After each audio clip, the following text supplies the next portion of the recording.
Hi again then guys, and welcome to another circuit tune of course for GT Sport 1.53, and this is a very special one as you'll have seen from the title, because pretty much in the space of a week or so I've built a new fastest Group 3 car in the form of the Huracan, and now this is my new fastest N200 car, and this is a very significant dethroning because my reigning champion of N200 was another Porsche, but it was also the reigning fastest for a long time.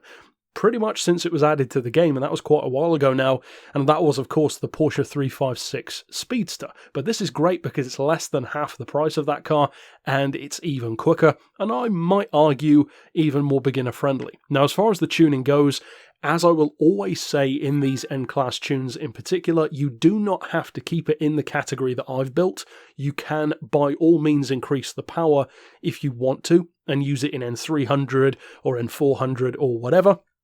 This is just an example of what it can do, basically. So as far as the upgrades go, you want to drop the weight as low as you can. The power is, of course, in N200, which is 83% power in this case. Traction control is turned off. Of course, I would always recommend that, but it's down to your personal experience and if you feel comfortable with it.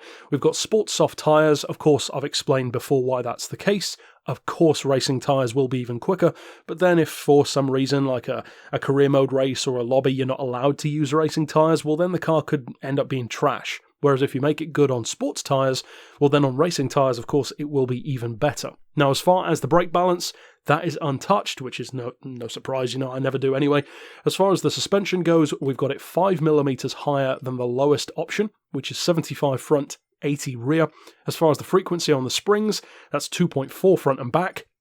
For the anti-roll, we've got 7 and 6, so a bit of an increase, but not too hefty.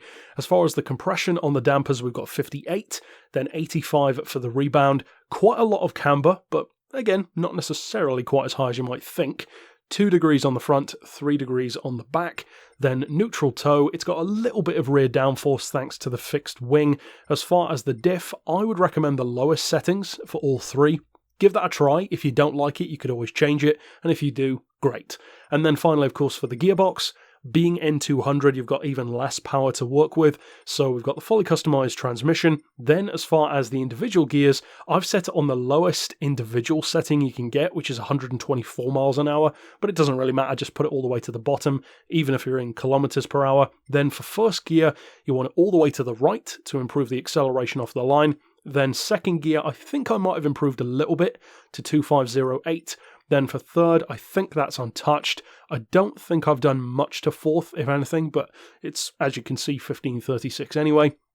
Then as far as fifth, that's all the way to the left, and sixth is not quite all the way, but 0.975. You can increase that a little bit if you want to, because it does get a little bit sluggish in top gear, because, again, you've got so much less power to work with. But, of course, you have to decide what you need. If you're on a track where top speed doesn't matter, then, of course, you could tighten that up a little bit and you'll get better acceleration in sixth gear. But, as I said, the top speed won't be as good. So you need to decide what you want from the car. And then for the final drive, we've got 3.425. So, as I said, it is my new fastest N200 car, but, of course, you want to see that in action. So, as I mentioned, this has dethroned my Porsche 356, which was already a fantastic car, but one of the biggest issues that I always raised with that car was the price. It wasn't exactly beginner friendly at 1.2 million credits. This one is still not cheap, but 500 grand is a whole lot less. As I said, less than half the price.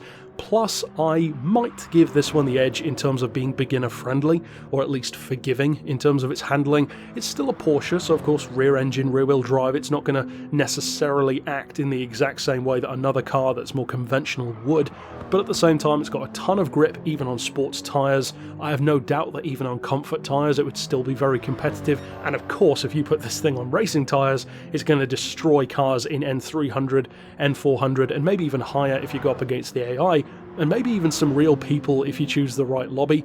It's a great car overall. Top end wise, I'm not sure what the top speed is, but it should comfortably get up around 150 at least, maybe 160. So as I said, adjust that as and when necessary. But for cornering, it's very competitive, and the lap time goes to show that. So yeah, give the car a try, see what kind of laps you get, and if you do use it to race, of course, I hope you enjoy it and get plenty of victories. But that's it for this tune. You can click the playlists here on the screen to check out all of my other tunes, and of course I'll see you next time, but for now, as always, thanks for watching.